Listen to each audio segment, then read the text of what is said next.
आपने इनका नाम तो सुना ही होगा। ये उपन्यास सम्राट प्रेमचंद है।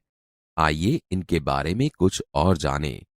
नाम धनपत राय, उपनाम प्रेमचंद, जन्मस्थल लमही, वाराणसी, उत्तर प्रदेश, जन्मतिथि सन 1880, निधन सन 1936।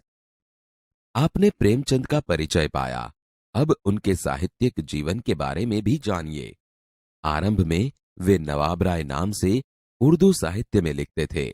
बाद में प्रेमचंद के नाम से हिंदी में लिखने लगे। गोदान उनका सर्वश्रेष्ठ उपन्यास है।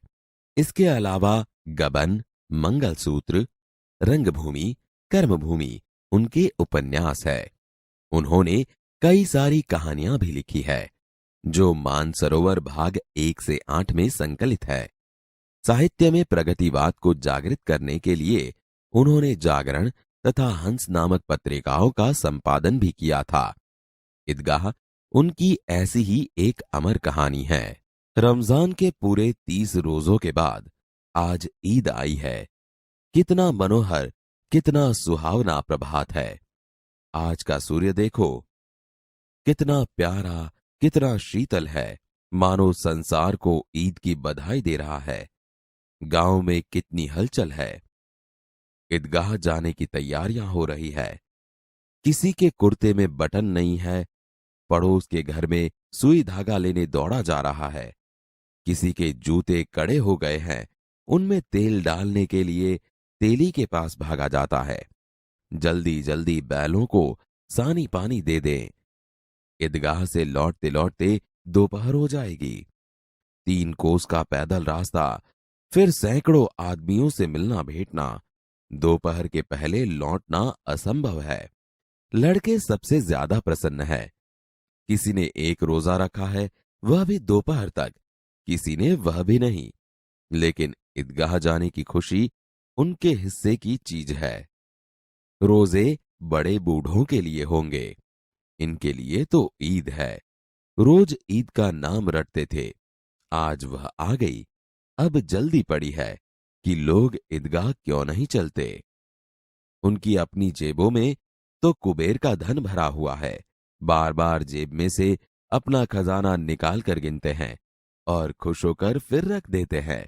महमूद गिनता है, 1, 2, 10, 12। उसके पास 12 पैसे हैं। मोहसिन के पास 1, 2, 8, 9, 15 पैसे हैं। इन्हीं अनगिनत पैसों से अनगिनत चीजें लाएंगे, खिलौना, मिठाइयां, गेंद और जाने क्या क्या। और सबसे ज्यादा प्रसन्न है हामिद, गरीब सूरत, दुबला पतला लड़का, जिसका बाप गत वर्ष हैजे की भेंट हो गया। फिर एक दिन मां भी मर गई। अब हामिद अपनी बूढ़ी दादी अमीना की गोद में है और उतना ही प्रसन्न है। हामिद के पांव में जूते नहीं है, सिर पर एक पुरानी टोपी है जिसका गोटा काला पड़ गया है, फिर भी वह प्रसन्न है।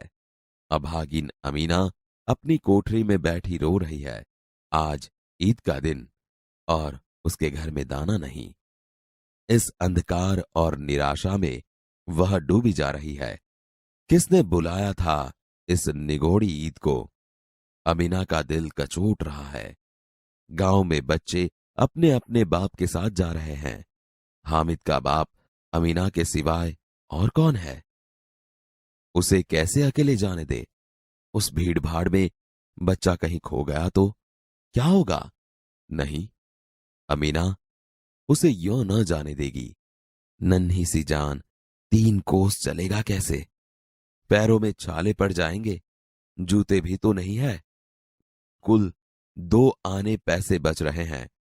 3 पैसे हामिद की जेब में, 5 अमीना की बटुए में।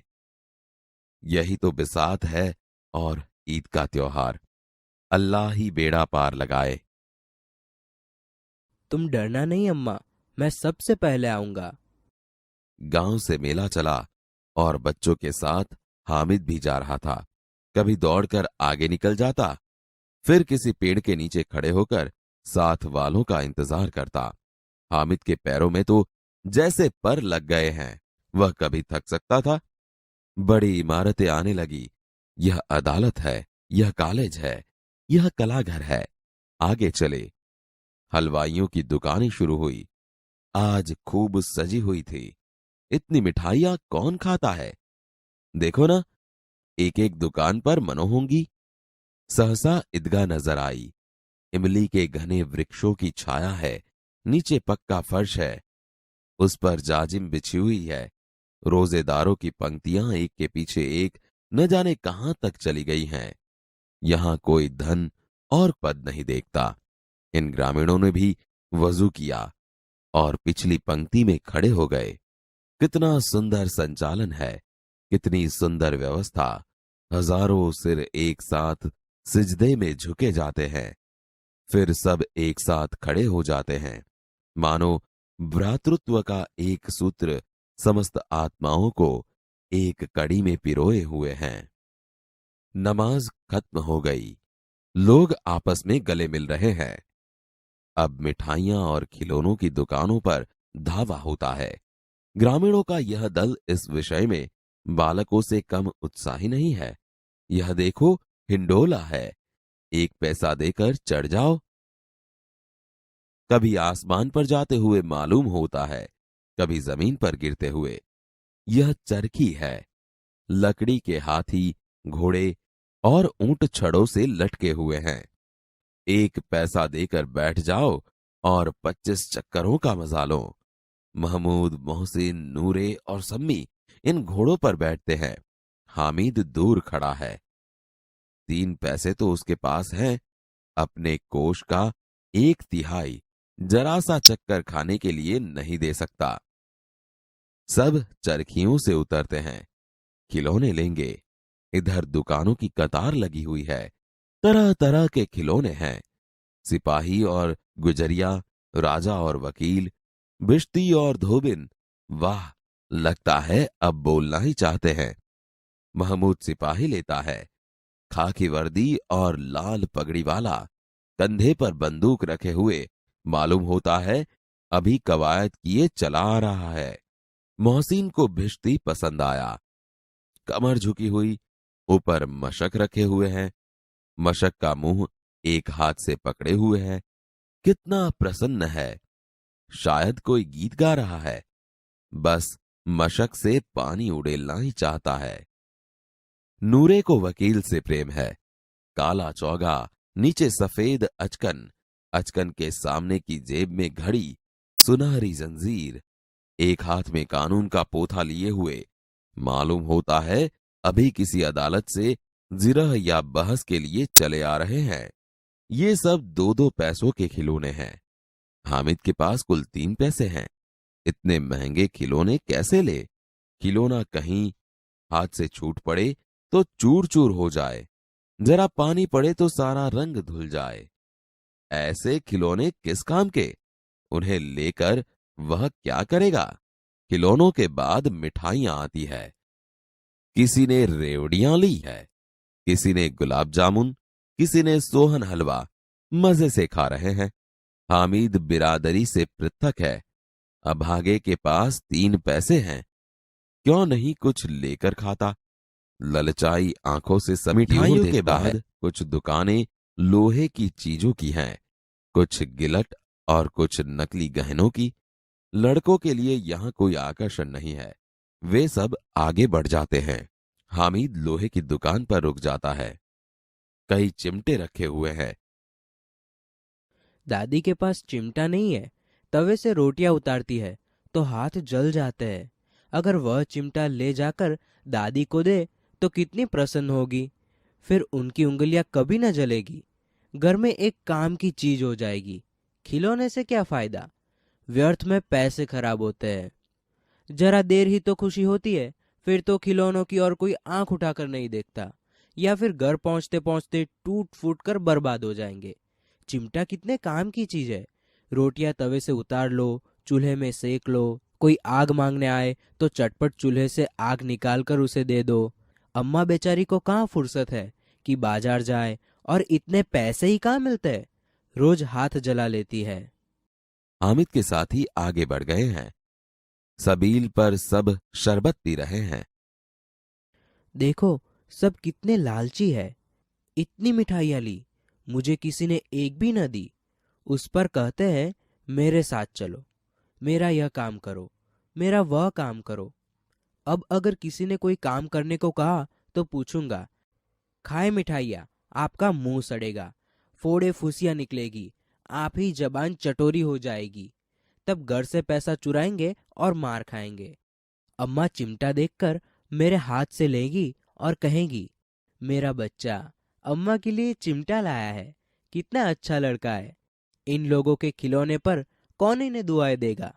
बड़ों की दुआएं सीधे अल्लाह के दरबार में पहुंचती है और तुरंत सुनी जाती है। मेरे पास पैसे नहीं है तो क्या, मैं गरीब सही, किसी से कुछ मांगने तो नहीं जाता। यह चिमटा कितने का है? 6 पैसे लगेंगे। हामिद का दिल बैठ गया। ठीक ठीक बताओ। ठीक ठीक 5 पैसे लगेंगे। लेना है तो लो, नहीं तो चलते बनो। 3 पैसे लोगे? हामिद आगे बढ़ गया ताकि दुकानदार की घुड़कियां न सुने, लेकिन दुकानदार ने घुड़कियां नहीं दी, बुलाकर चिमटा दे दिया। हामिद ने उसे इस तरह कंधे पर रखा मानो बंदूक है, फिर शान से अकड़ता हुआ संगियों के पास गया। यह चिमटा क्यों लाया बुद्धू? इसका क्या करेगा? जरा अपना भिस्ती तो जमीन पर गिराओ, सारी पसलियां चूर चूर हो जाए बच्चों की। तो यह चिमटा कोई खिलौना है? खिलौना क्यों नहीं है? अभी कंधे पर रखा बंदूक हो गई, हाथ में ले लिया फकीरों का चिमटा हो गया। चाहूं तो इससे मंजीरे का काम ले सकता हूँ। एक चिमटा जमा दूं तो तुम लोगों के सारे खिलौनों की जान निकल जाए। तुम्हारे खिलौने कितना ही जोर लगाए, मेरे चिमटे का बाल भी बांका नहीं कर सकते। बहादुर शेर है मेरा चिमटा। मेरी खंजरी से बदलोगे? 2 आने की है। मेरा चिमटा चाहे तो तुम्हारी खंजरी का पेट फाड़ डाले। बस एक चमड़े की झिल्ली लगा दे, डब डब बोलने लगी, जरा सा पानी लग जाए तो खत्म हो जाए। मेरा बहादुर चिमटा आग में, पानी में, आंधी में, तूफान में बराबर डटा रहेगा। चिमटे ने सभी को मोहित कर लिया, लेकिन अब पैसे किसके पास धरे हैं। फिर मेले से बहुत दूर निकल आए हैं। धूप तेज हो रही है, घर पहुंचने की जल्दी है। बड़ों से जिद करे तो भी चिमटा नहीं मिल सकता। हामिद है बड़ा चालाक, इसलिए उसने अपने पैसे बचा रखे थे। औरों ने 3-3, 4-4 आने पैसे खर्च किए, पर कोई काम की चीज न ले सके। हामिद ने 3 पैसों में रंग जमा लिया। सच ही तो है, खिलौनों का क्या भरोसा, टूट फूट जाएंगे। हामिद का चिमटा बना रहेगा बरसों। जरा अपना चिमटा दो, हम भी देखे। तुम हमारा बिस्ती लेकर देखो। महमूद और नूरे ने भी अपने अपने खिलौने पेश किए। हामिद को इन शर्तों को मानने में कोई आपत्ति न थी। चिमटा बारी बारी से सबके हाथ में गया और उनके खिलौने बारी बारी से हामिद के हाथ में आए।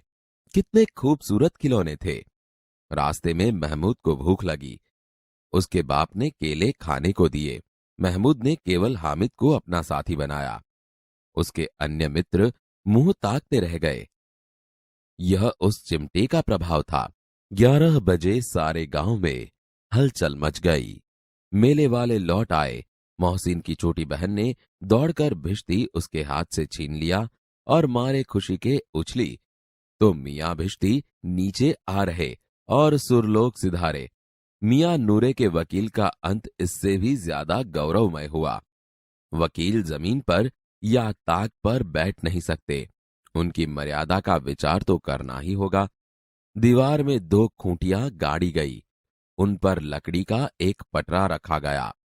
पटरे पर कागज का एक कालीन बिछाया गया। वकील साहब राजा भोज की भांति सिंहासन पर बिराजे। नूरे ने उन्हें पंखा झलना शुरू किया। अदालतों में खस की टट्टियां और बिजली के पंखे होते हैं, क्या यहां मामूली पंखा भी न हो? बांस का पंखा आया और नूरे हवा करने लगा। मालूम नहीं पंखे की हवा से या पंखे की चोट से वकील साहब स्वर्गलोक से मृत्युलोक में आ रहे और उनका माटी का चोला माटी में मिल गया। फिर बड़े जोर शोर से मातम हुआ और वकील साहब की अस्थियां धूरे पर डाल दी गई। अब मियां हामिद का हाल सुनिए।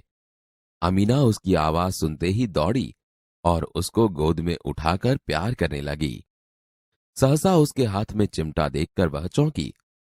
यह चिमटा कहाँ से लाया? मैंने मोल लिया है। कई पैसे में? 3 पैसे दिए। यह कैसा बेसमझ लड़का है कि दोपहर हुआ कुछ खाया न पिया, लाया क्या चिमटा? सारे मेले में तुझे और कोई चीज न मिली जो यह लोहे का चिमटा उठा लाया? तुम्हारी उंगलियां तवे से जल जाती थी, इसीलिए मैंने लिया। बुढ़िया का क्रोध तुरंत स्नेह में बदल गया। बच्चे में कितना त्याग, कितना सद्भाव और कितना विवेक है। दूसरों को खिलौने लेते और मिठाई खाते देखकर इसका मन कितना ललचाया होगा। इतना जब्त इससे हुआ कैसे? अमीना का मन गदगद हो गया। वह रोने लगी।